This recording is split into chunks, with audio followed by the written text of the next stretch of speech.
In the previous classes, we have discussed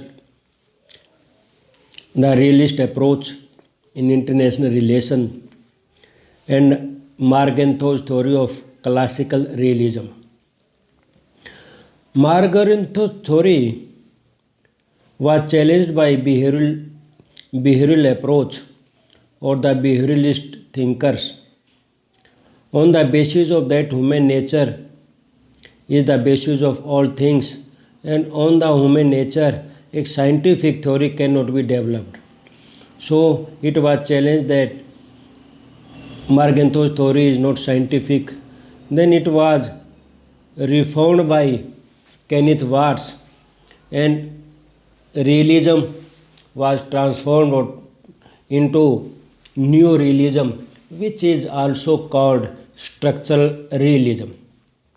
Structuralism was developed by Kenneth Watts in his book Theory of International Politics, which was published in 1979, and Kenneth Watts provide a scientific base to realist approach or the realist theory, and it is now become the neo-realist, although some other branches or some other version of neo-realism are also developed by various other political scientists.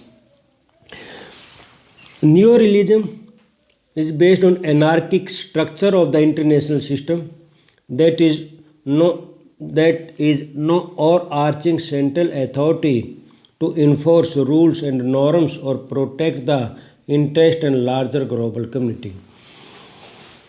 This theory says that international system, which is struggle for power or the conflict at international level among nations, it is not because of human nature, as it was described by Hans J. Margenthau's theory, but it is because of anarchic structure. There is absence of overarching or central authority, there is absence of supreme authority which can regulate the behavior of nations in international politics, or which can regulate or which can implement the international law or international morality. So in this system, this is in the absence of a overarching, in the absence of a supreme authority, the system is a self-help system. So in the self-help system, a nation is rely on their own power to protect their national interest or for their own survival. Anarchy prevents states from entering into the cooperative agreement to end the state of war, because nations are suspicious about the intention, about the decision of other nations. So it prevents state from entering into cooperation. So this theory provides a new base to realism. The core assumption of neo-realism, first assumption is anarchical international system. The system is anarchic. Anarchy means absence of central authority at international level to regulate the behavior of nation or to implement the international law or to frame the law for the behavior of nations. So first is assumption the system is anarchical. State's behavior is determined by the structure of the system. Margenthau's theory says the state behavior is determined by human nature, but neo-realism or this theory states that state behavior is determined by the structure of the system. What is the structure? That is anarchy. States are self-interest oriented like individual. It also believe in the classical realism that human beings is self-centered or selfish, and this is also reflected in international politics. So like individual, states are also self-interested oriented. They are centered on their own interest.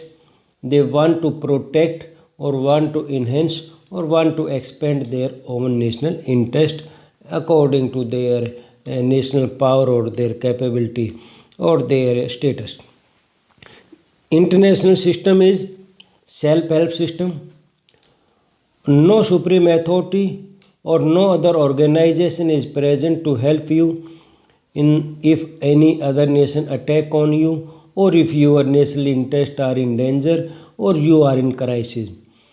Only you can help yourself. No other present to help you. So this is the self-help system. So if there is no other authority to help you to protect your interest or to protect your existence, so you have to depend on your power. So nations are indulged to increase their national power so that they can survive themselves in the international system or so that they can protect their national interest. States adopt strategy to enhance their gains and lessen their losses. And the state adopted their strategy in such a way or they frame their policy in such a way that so that they can maximize their gain or minimize their losses, because all the nations want to more and more benefit with relation to other. In every treaty he want to insert such a clause so that his interest can be protected in the international politics.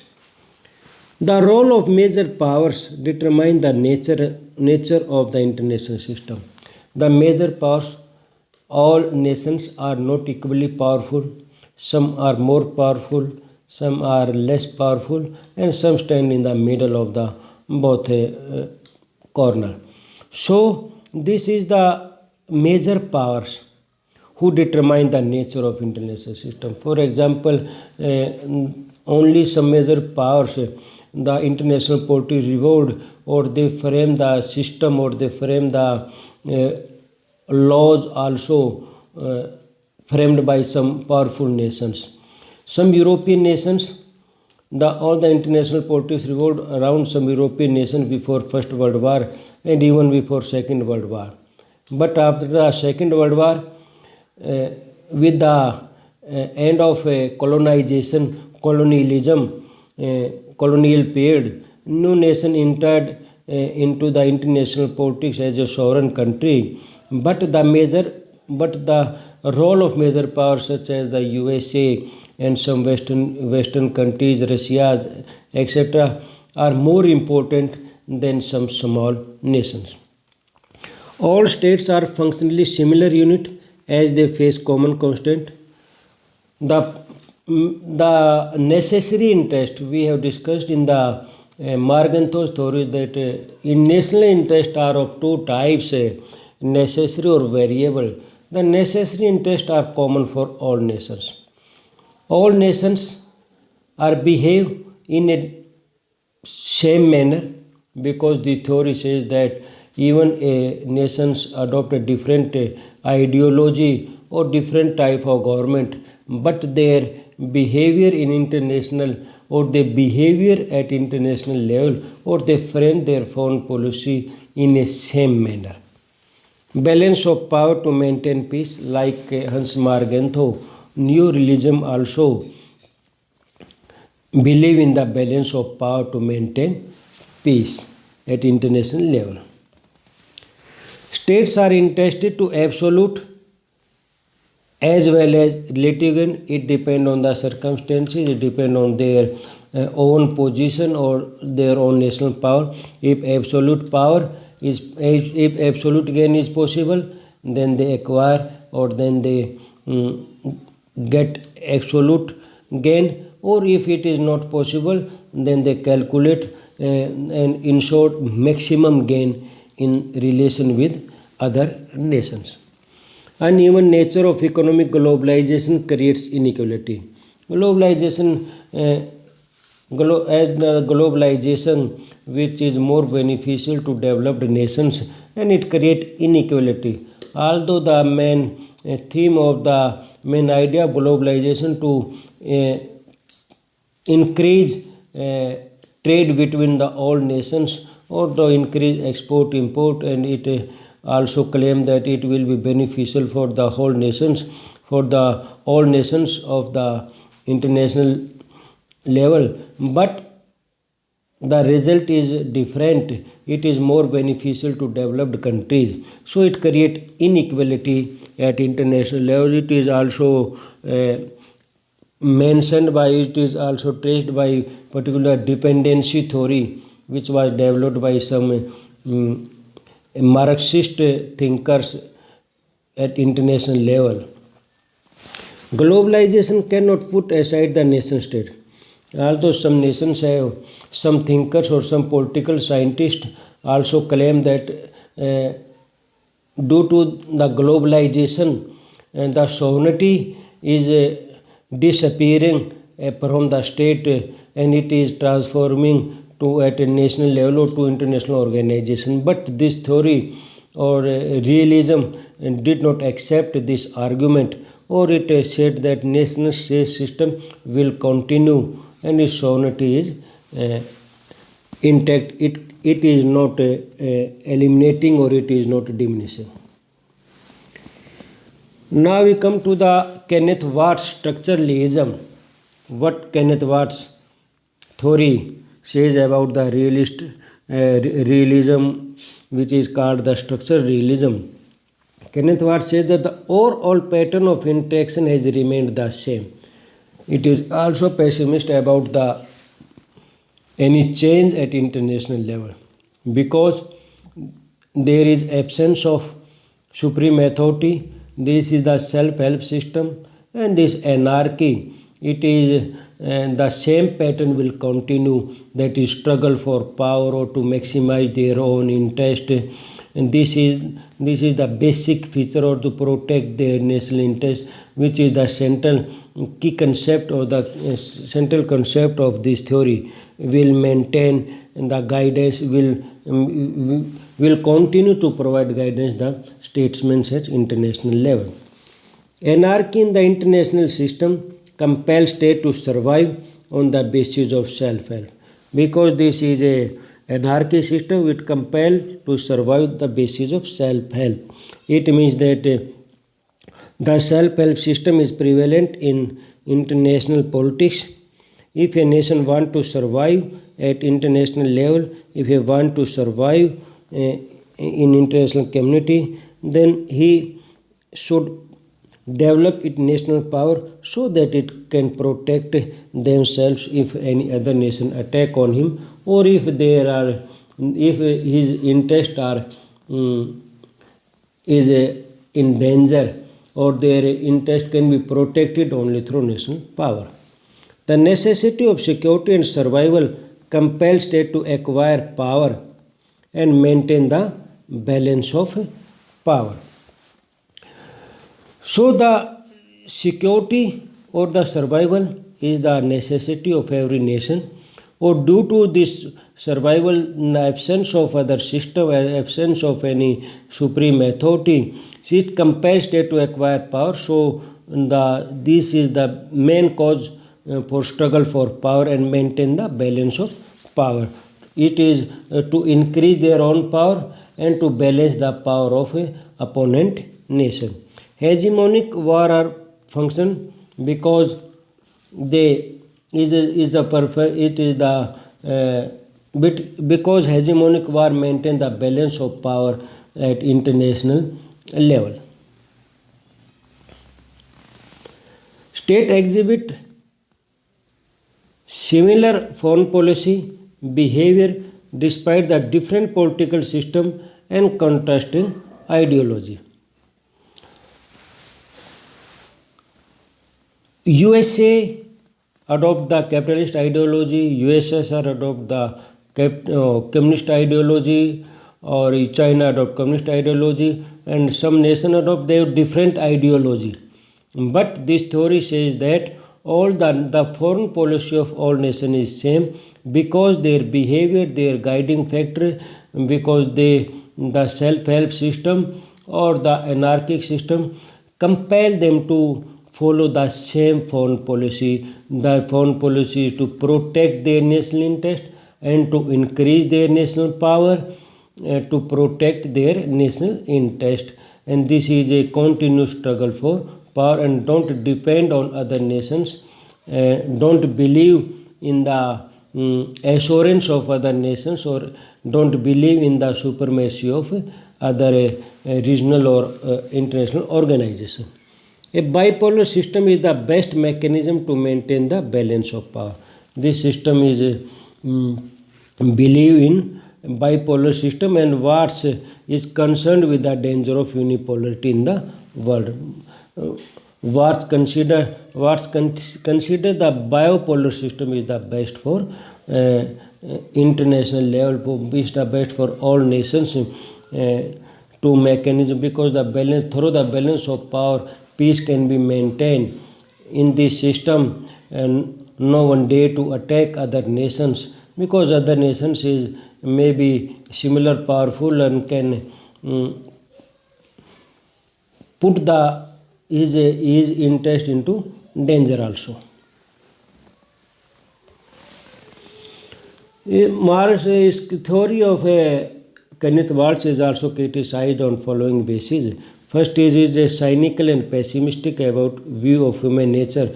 This criticism is also for Morgenthau, because they consider, or they are not they don't accept that human nature can be changed, or the selfishness or lust for power can be limited. So human nature cannot be changed, so they are pessimistic about human nature. It does not help us to understand the impact of economic interdependence and potential effect and institution and regime of domestic politics. There are many other functions are also performed at international level. That is, in these days, the economic interdependence or economic organization is become very important for the international relation, and economic relations also influence the political decision of a nations, and the domestic politics also play important role in the decision making at international level. But these all are not discussed or not provide appropriate place in a neorealism.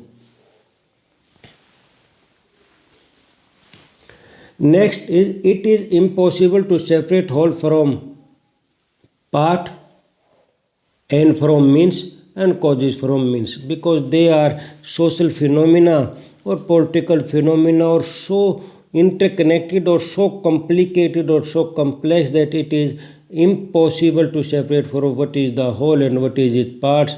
And because whole influence parts and part also influence whole, and the end determines means and means determines end. So these all things are so interrelated or interconnected that we cannot separate these from each other. Linklater, the Marxist, which is the propounder of critical theory in international relation, Watts' unit structure relationship is that it leaves little no room for systematic change issued by the unit themselves.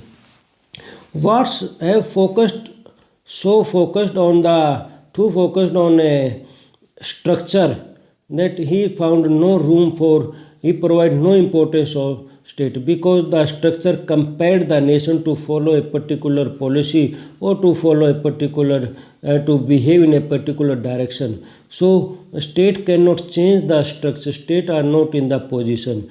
So, but Linklater says that this is not appropriate, because states are the basic units. So state can change the system also, and the system should also be changed. But this theory, like Morgenthau, is also status quo. It does not provide any ideas of change in international system. Conservatives deny the possibility of change in international relation, but change can be possible through nations. They fail to explain the end of Cold War and change in post-Cold War. This theory also unable to explain how this system of struggle for power, the Cold War is stopped, the Cold War is came to end, and the system of a new system or new cooperation is increasing among nations through various organizations, various regional organizations becomes very effective or very powerful.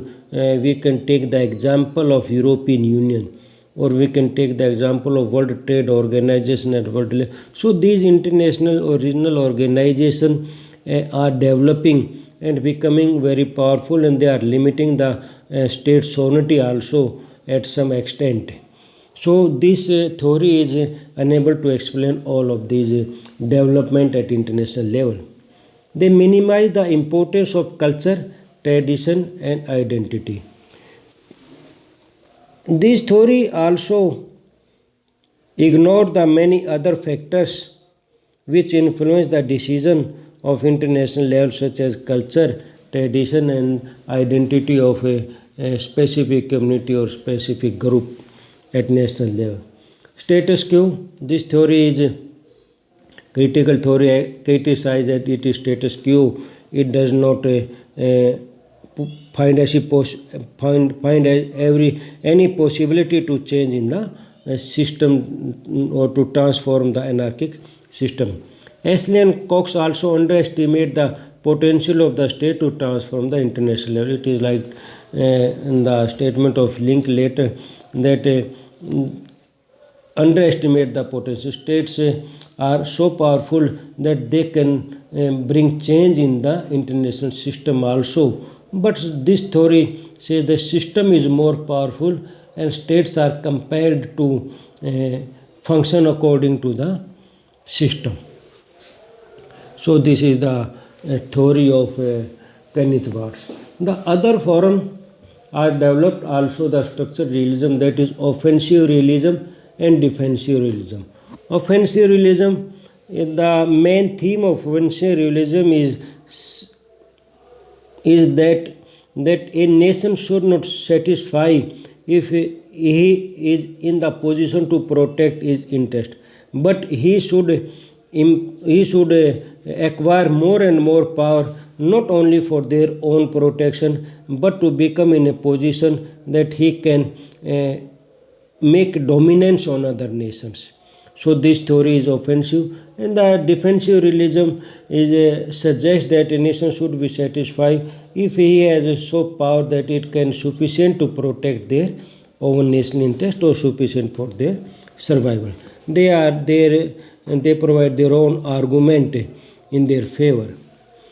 Offensive realism says that it makes a good strategic sense for the state to gain as much as possible if the circumstances are right to pursue hegemony. If circumstances allows that he should be dominance or he should be pursue hegemony at regional level, at international level, or at a particular area level.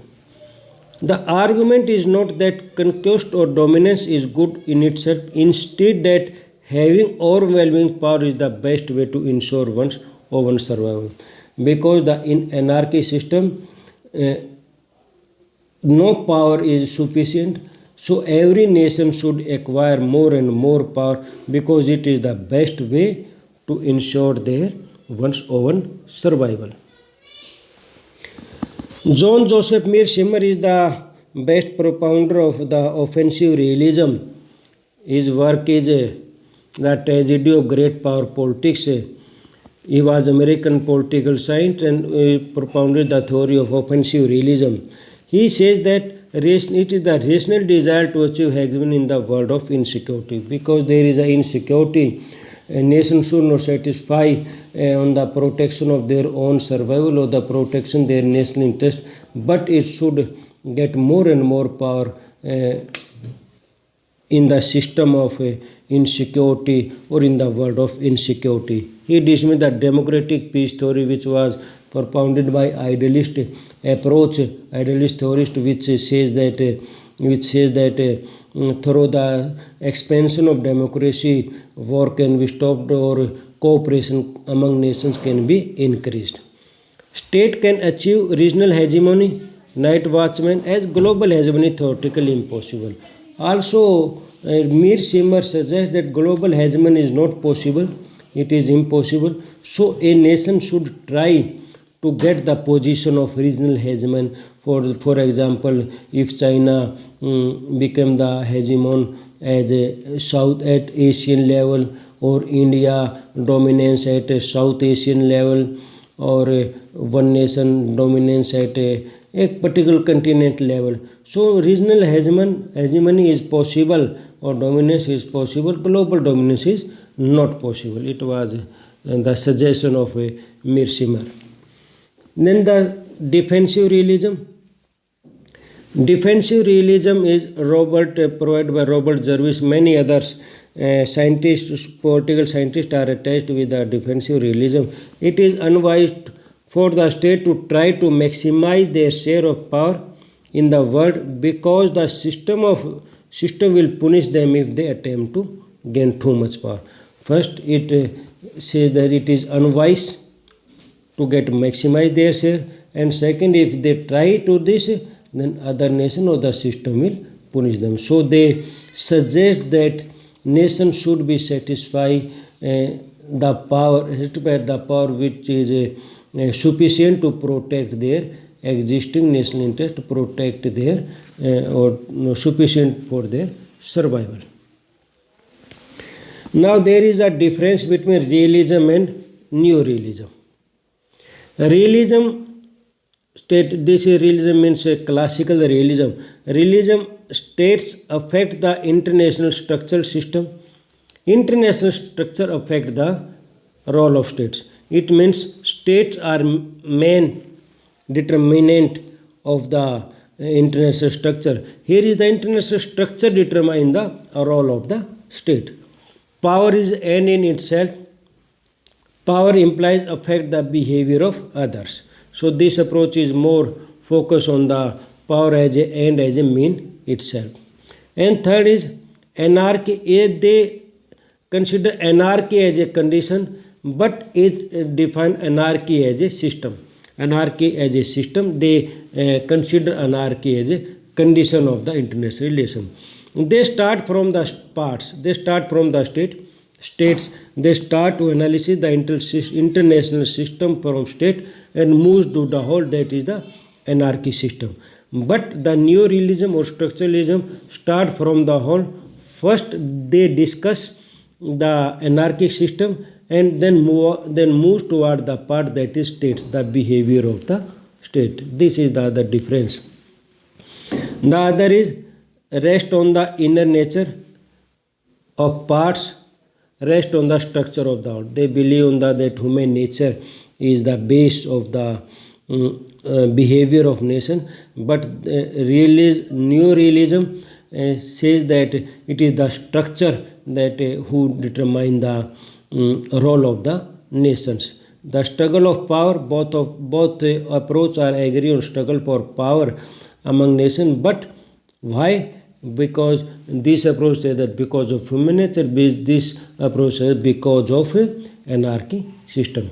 Formation of alliance by keeping the mind the nature of the states, keeping the mind the structure of the state. Nations have conflict, nations have cooperate with each other, create cooperation, but this approach says that they keep in the mind the anarchy system, but they keep in the mind the nature of the states. So this approach focus on the nature of the state, this state centered, this is a system centered, structure centered approach.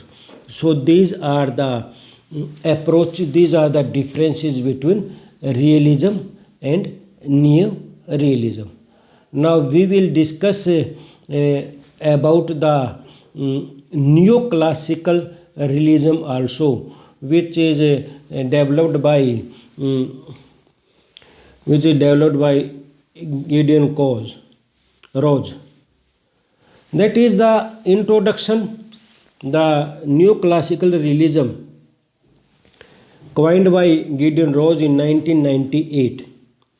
In his article World Political Review, he combined the classical realism with defensive realism. Now, Gideon Rose says that international system is intervening of systematic, cognitive, and domestic variables. Now, what are these variables? These three variables are systematic variable, which is distribution of power capability among states; cognitive variable, which is the perception, misperception, intention, and threat; and domestic variable, state, institution, elite, and society. System variable, that the distribution which is more capable, which is more powerful. This also a major variable in international relation. And perception, the perception or misperception of leaders, their own views or their own prejudice or their own thinking may change the decisions of a nation, because all the nations are taken by some statesmen, or some statesmen have their own perception, misperception, or because of this perception, misperception, there we can note the some changes in the foreign policy with the change of the leader at international level. And domestic variable, the domestic politics, the domestic issue, or the structure of the government at national level, or the which ideology has dominant at national level, also influence the international politics also. Though, so this approach, new classicalism or Gideon Rose also says that this is the international system is intervening of these type of variable, three types of variable: systematic, cognitive, domestic variable. Other thinkers are scientists, political scientists are associated with the Stephen Watt, which says that according to the new classical realism, domestic politics is an intervening variable between distribution of power and foreign policy behavior. Leaders also themselves intervening variable, how they perceive and distribution of power, which is the perception may be vary from leader to leader, statesman to statesman. So this is the realist neo-realism approach, which is the new form of realism developed by various political scientists.